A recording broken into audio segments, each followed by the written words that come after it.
Welcome to the podcast. It's Mr. Ish. We're here at Kips Bay Boys and Girls Club, Quintero Clubhouse, and we have a special guest today. 2 years in the making.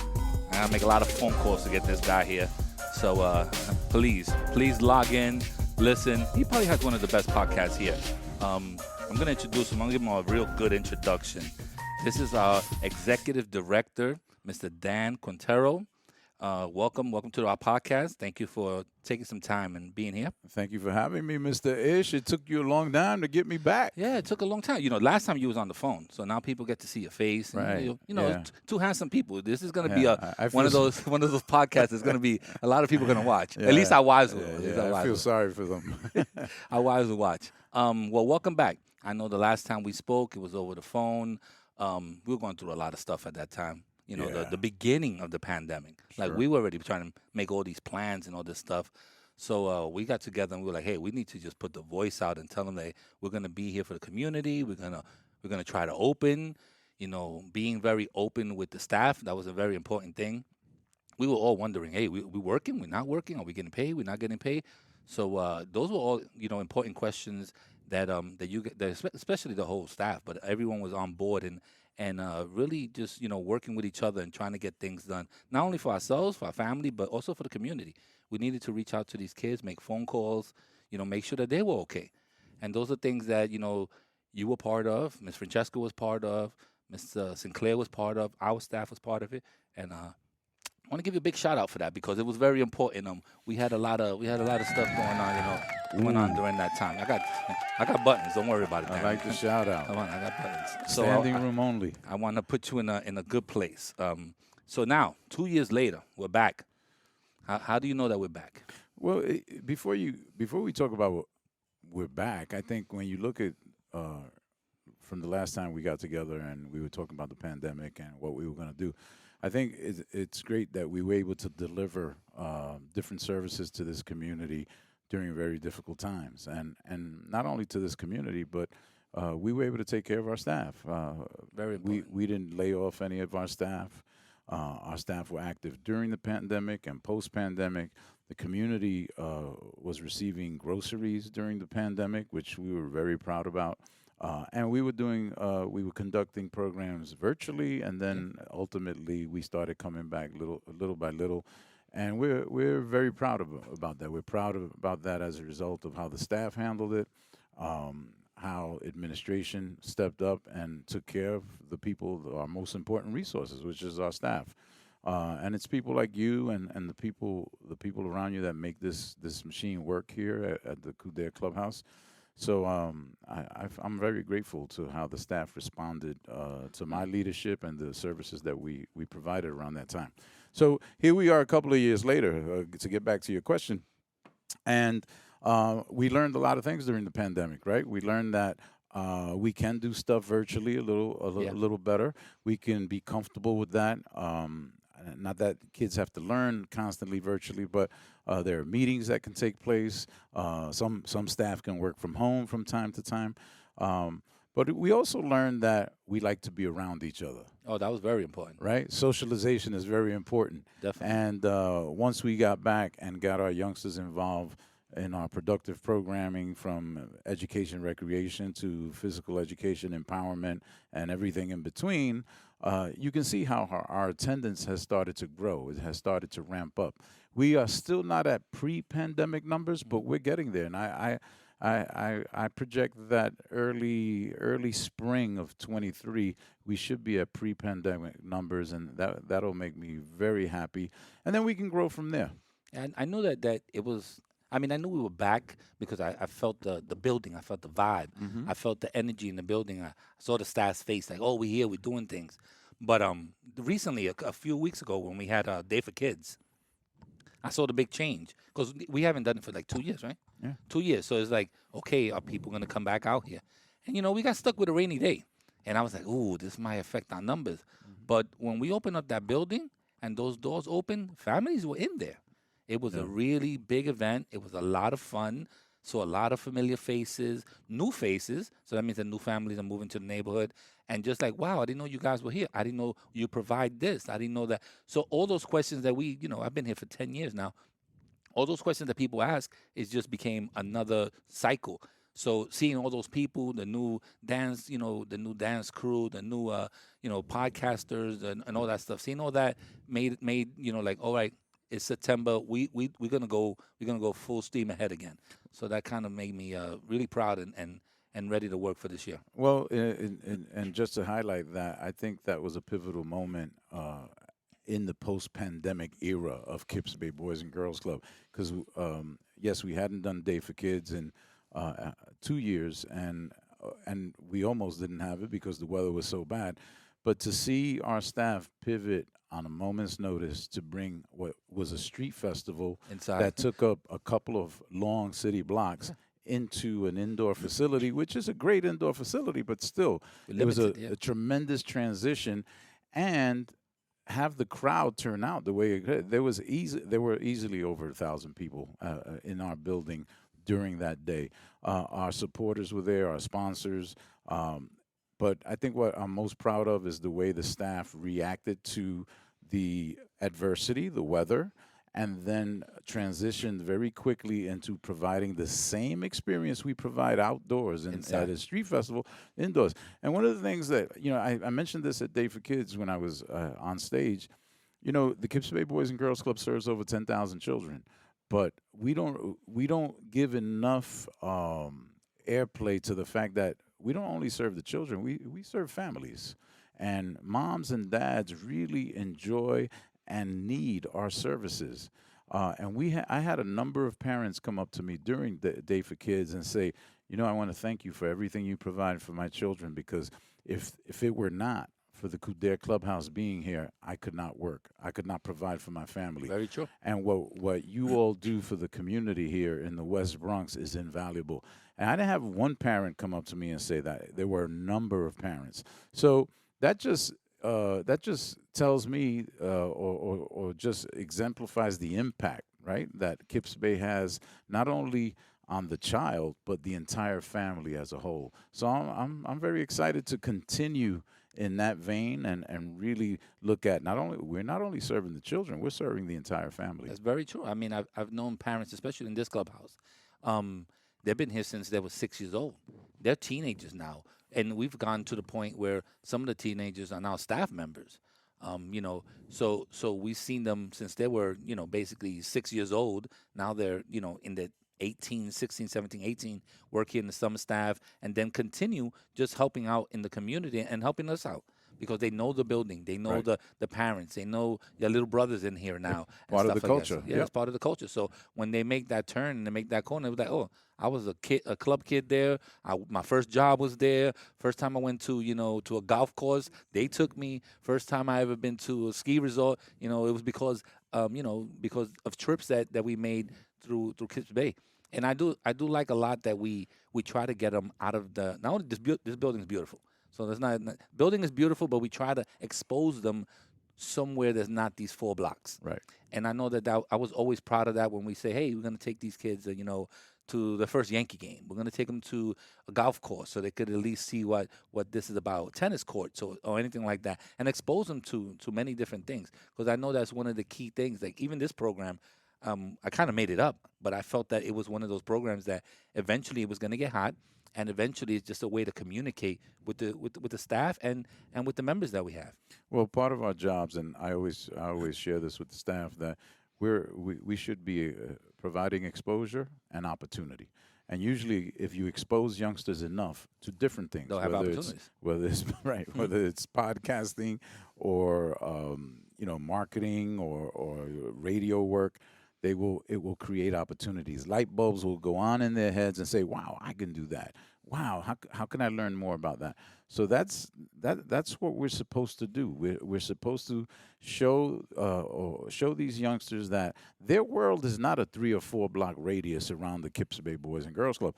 Their world is Manhattan, Queens, upstate New York. And that's where the exposure comes in, and we have to make them relatable to all types of people. There are people in the suburbs, there are people in the inner city, there are people on Indian reservations. There's no reason why we shouldn't expose our club members To everything. to everyone, so that when as they grow and develop and they want to experience different industries, or they can feel comfortable to talking to anyone. One of the latest things one of the latest issues that I've been exploring and reviewing within our organization is I realized that obviously I grew up at the Kips Bay Boys and Girls Club. I'm a former member. Our director of operations is. So I said, let me take this unsophisticated survey of how many existing Kips Bay staff members were former club kids. Oh yeah, I took that survey. Yeah, and I found that out of 260 some odd staff, there was easily like 120, 140 that had experienced the Kips Bay experience, that we poured into their lives so much that they decided to say to themselves, maybe I can make this a career. Maybe I could help. Maybe I could Maybe be I can part make of it. exactly. So that's a pretty cool thing to say, that you make such an impact on a child's life that they turn around and say, I want to help others. And you know what? It's not only this. I mean, there's other organizations, but I particularly didn't come, through Kips Bay. But there was an organization that just put me in a situation that's like, wow, you know what? This is awesome. And just having that at the back of my head when I had the opportunity to come work here, I was like, it's basically helping kids. Hmm. So even though I came from a different organization, it was still helping kids. That's right. And as a male, especially as a male, I feel like I could be a uncle figure. I could be a dad figure. I could be a friend. And we don't have a lot of males sometimes that take that pride in it. I definitely do. I mean, I have my own kids, but I definitely think that if you help one person in their life, that will come around. That will come Yeah, around. well, unfortunately, about 55, 58% of the youngsters that we serve come from single parent homes. Yeah, And a further unfortunate is that most of those single homes are led by females. females. So the father figure has been absent, unfortunately, for half of these youngsters. And providing Kips-based staff members to fill that void to a certain extent Yeah. is very important. And when they can have somebody that can care about them, can ask them a question, whether it's about their homework or how they're doing or how they're feeling on one particular day, that's very important. They won't get that at home. They might get mom telling them, have you done your homework? Go take a bath. You got to go to sleep. True. But they also need individuals asking them these other important questions. And moms do that too. Of course they do. But that's a big strain on mothers. So again, when I have parents approaching me and thanking me for the services we provide, I know that those services that we're providing are making a tremendous impact on their rearing of their children. The real life, yeah. I know that for a fact. We have kids that the buses drop them off here, so that's also a way for them to get from one school to another without the parent having to leave work and having someone drop them off and all that stuff. So I know that the service that we provide is incredible, especially for this community. And I'm also very proud of coming in here and putting on, as you say, our shirt. Even though today I ain't gonna lie to you, I don't have my logo on, but I'll put it on post. Don't worry about it. And just coming in here and having that pride and saying, hello to the parents and all that. I love standing in front of the building and welcoming people. And oh, Mr. Ish, I didn't know you were still there because I'm upstairs in a different floor. But hey, I'm still here. Whenever you need something, I'm still the person that will help you.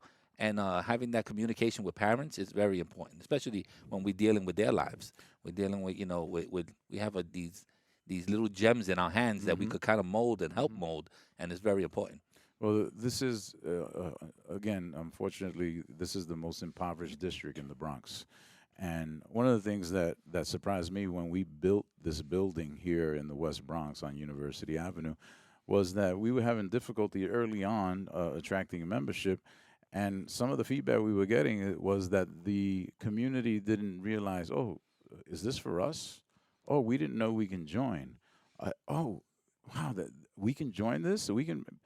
And it goes to show you how when individuals grow up with a lack of resources, they think they're never going to have these resources. Never And thought of even that. when they have good resources in their midst, they actually believe that cannot be for them. So that became a marketing challenge for us early on, but we were able to overcome it. And I think right now, for the most part, people understand the impact that we make on their children's lives and the families.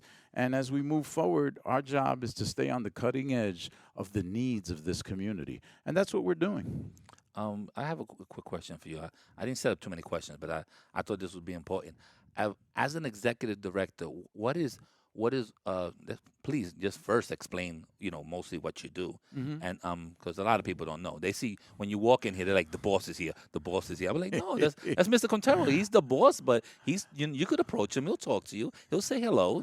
Like you're approachable.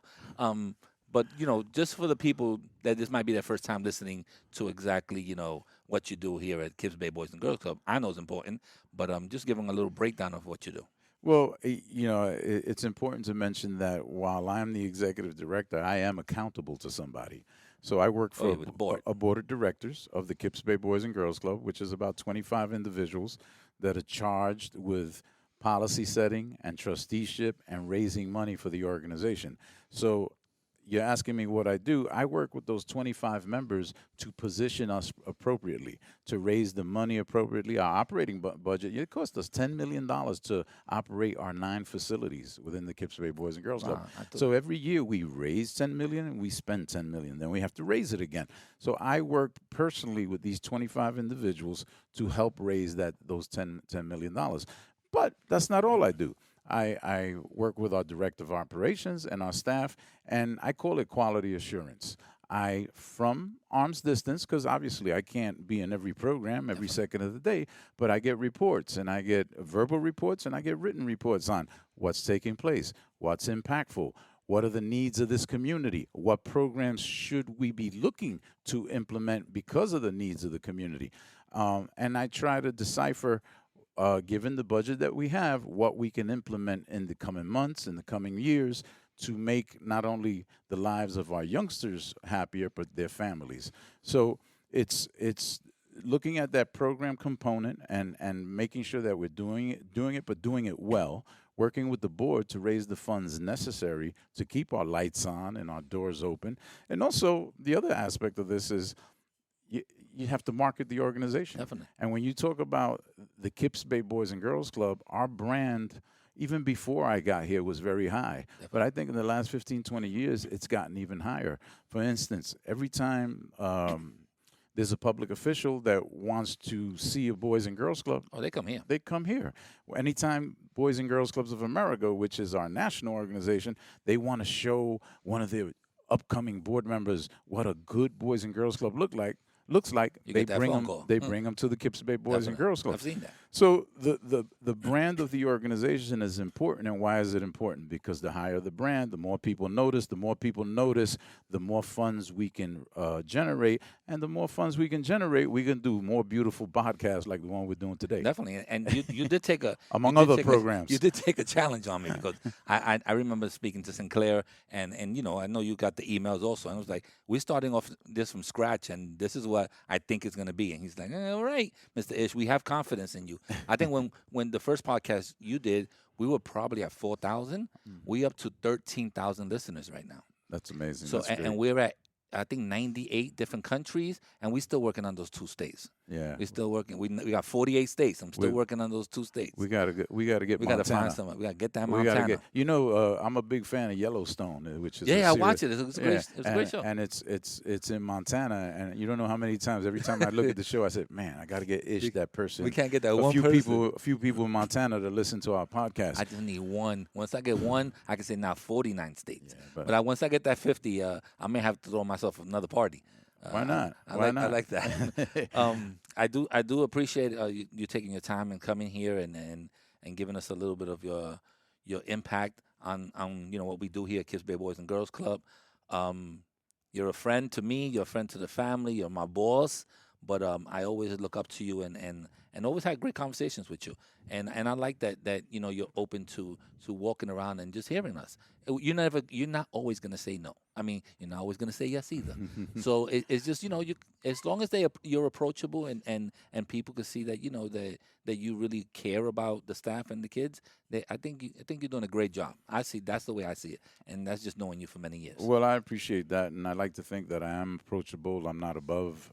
I'm definitely not above anyone, and I like to relate to everyone, because in operating an organization like the Kips Bay Boys and Girls Club, there's issues from the maintenance level up to the director of development level and everything in between.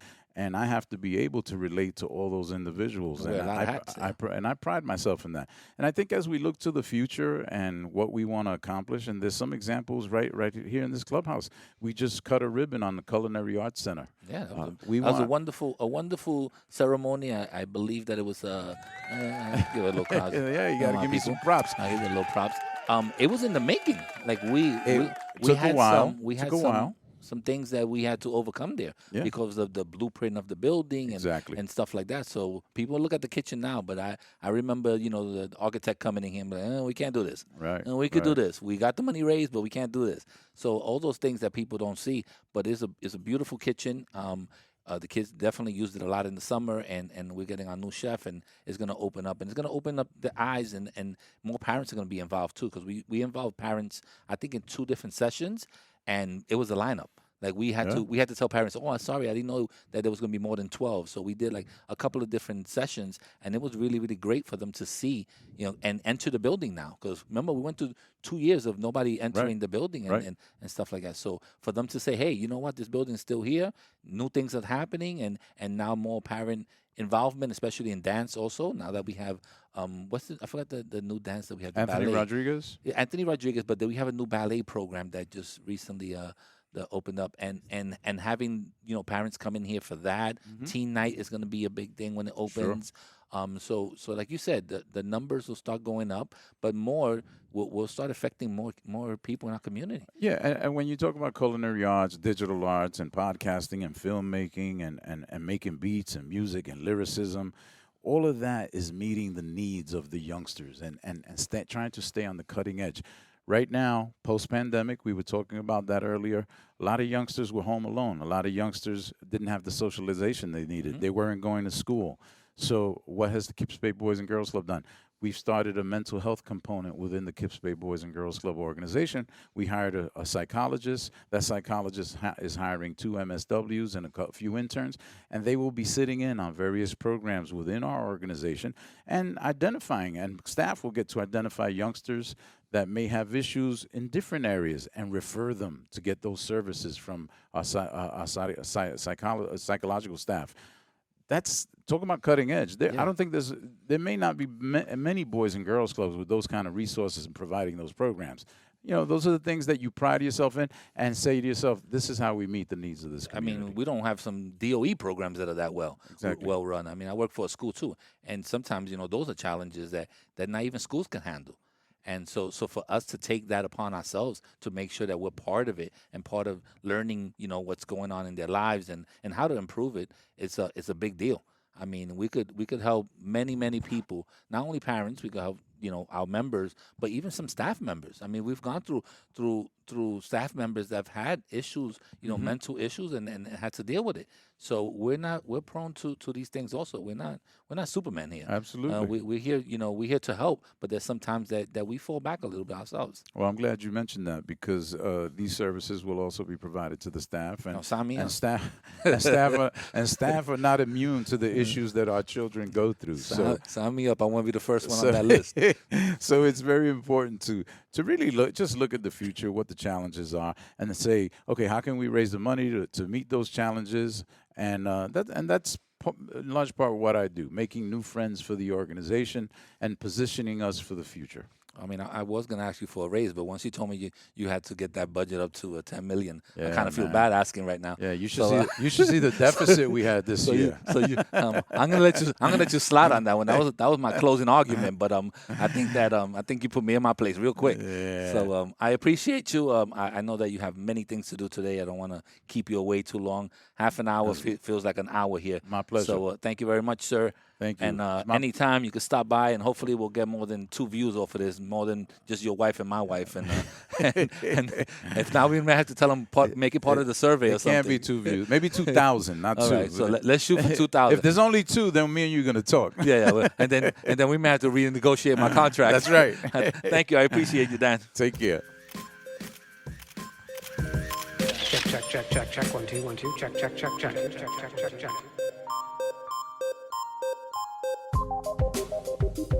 And we're out of here.